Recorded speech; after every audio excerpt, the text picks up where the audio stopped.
let's look at the 4 earliest major civilizations in our history. And they are, of course, Egypt,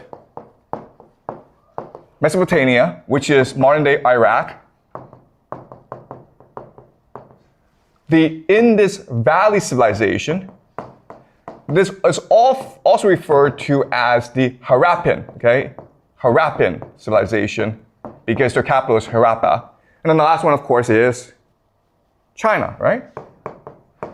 Now the question then is, why is that these 4 are the early civilizations? And they have 3 unique characteristics, okay?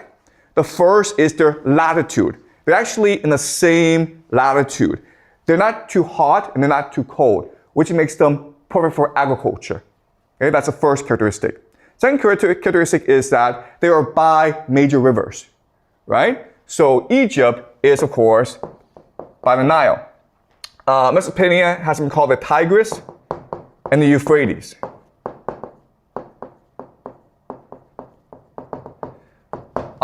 Indus Valley, of course, has the Indus River, and China has, of course, the Yellow River, okay? That's the second major characteristic. This allows for you to build a fairly large city, okay? Because now you can solve the water and transportation problem, okay? And also agriculture.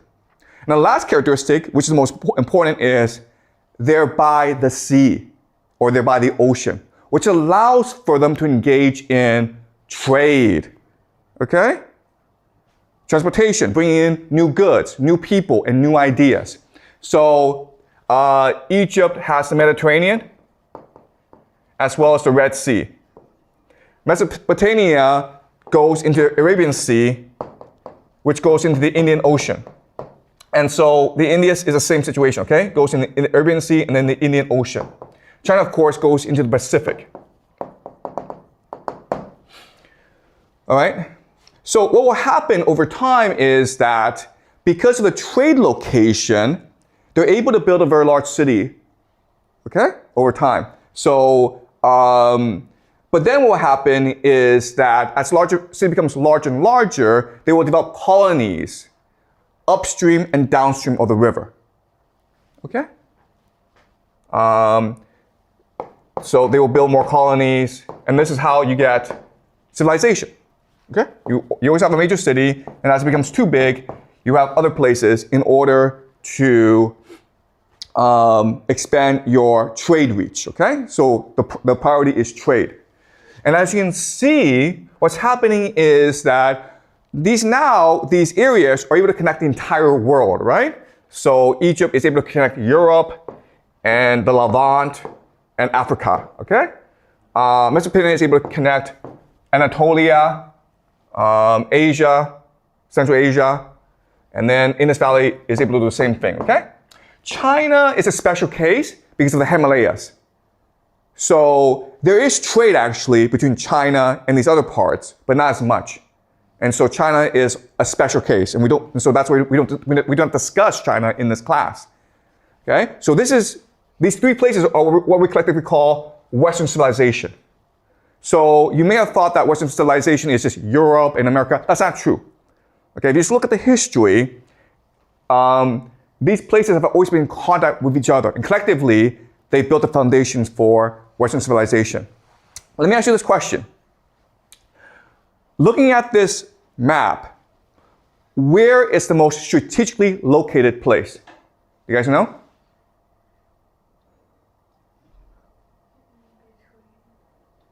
It's here, right? Does that make sense, you guys? This is right in the center of global trade. And guess what? This place is where human civilization began. This place is what we call Sumeria, Sumer, okay? And this is where writing was invented, okay?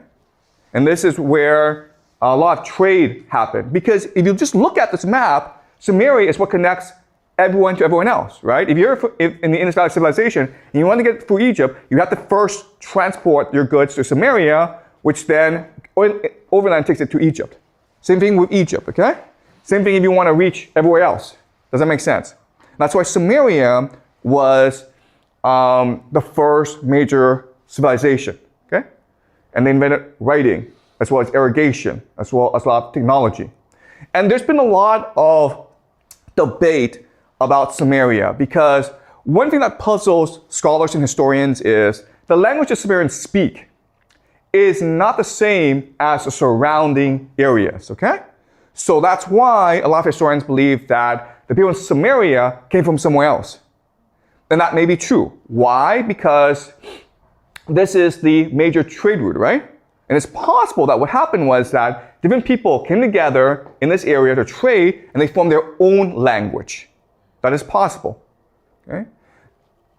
Also, scholars have been surprised or amazed at the rapid development of Sumeria.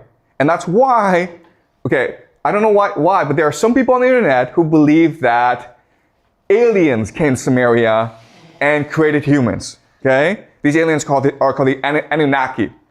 And it's a really stupid idea. And what you learn in this class is that if you put humans together and they need to do something, they will do it very well. Okay, does that make sense? Okay? Necessity is the mother of creativity. It's because they have to come together to trade, to interact, that they create their own writing system. Okay? So if I were to take different people from the world and just dump them on an island, you guys would really quickly be able to develop your own language, your own writing system, your own civilization. Because again, necessity is the mother of invention. All right? All right, so that's the general framework we're working with. Any questions before I can continue? Okay, good. All right, so let's do the PPT.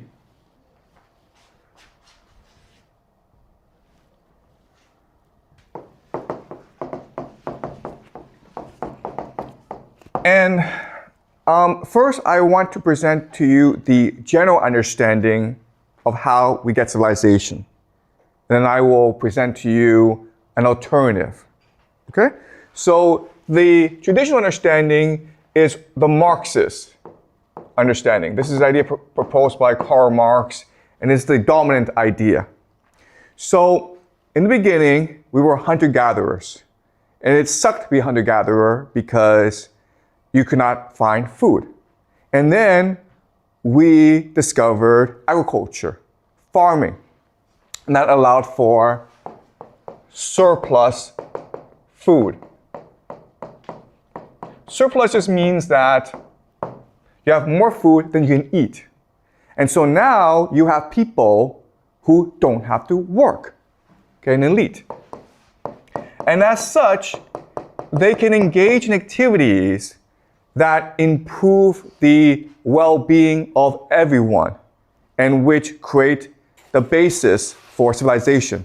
These things include religion, okay, which is just myths and stories, but also arts, dance, music, songs, paintings, and then of course you have science and technology. And with these three things in place, now you can grow as a society. Okay? You can now build cities. Why? Because now you can have irrigation and farming. Okay? You can now direct the river flow so you can use more farmland. Okay? You can now have a hereditary elite. And so that these people can focus their entire time on innovation, on science, on progress. Okay? And then you have writing. Because only a hereditary elite has the time and the resources to learn how to write. Because remember, back then, writing is a very difficult activity. You have to spend your entire life learning it and practicing it. And then you have the idea of money and property. Okay? And together, these four things are what we refer to as civilization. Okay? Now, there are good things that come from civilization, religion, arts, and science, but there are also bad things as well, which include war, slavery, and debt. Okay? And that is the story of civilization that you're taught in school and that most mainstream academics understand. Today, I want to propose an alternative. And I think this is a much more compelling alternative than this one. And the idea is this. From the very beginning, we were religious, artistic, and capable of science. Okay? We do not need an elite to do this for us. We are all capable of doing this by ourselves.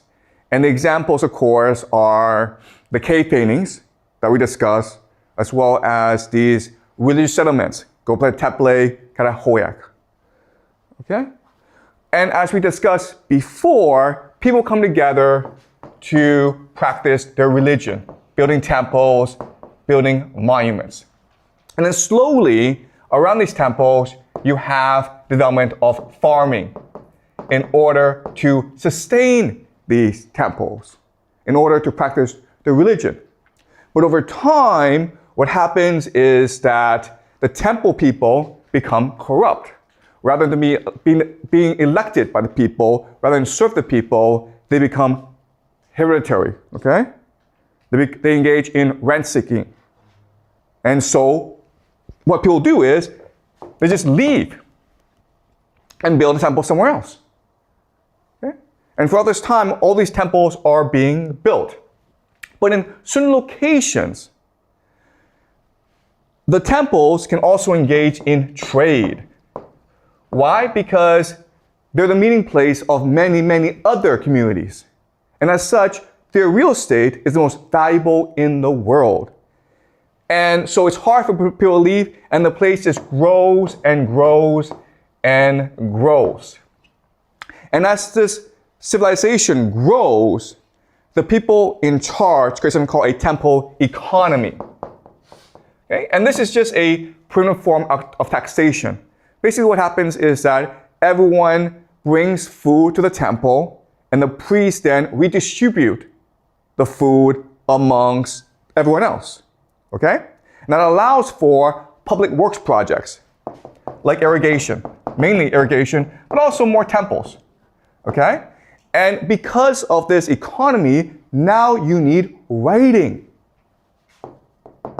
You need to record how much food you have. You have to record who gets what food, the rations. You also need to record trade, right? How much grain you're getting from here, how much cows you're giving to over there, okay? Now you have a writing system, then you have money. But as this civilization develops, a strict hierarchy emerges. And the hierarchy goes against the natural order. Also remember that people at any time can just choose to leave. So how do you make people stay where they are and just follow the natural order? Well, now you have to create mythology. Okay? Which then you encode or write down so that it seems as though it's coming from the gods themselves. Okay, does that make sense?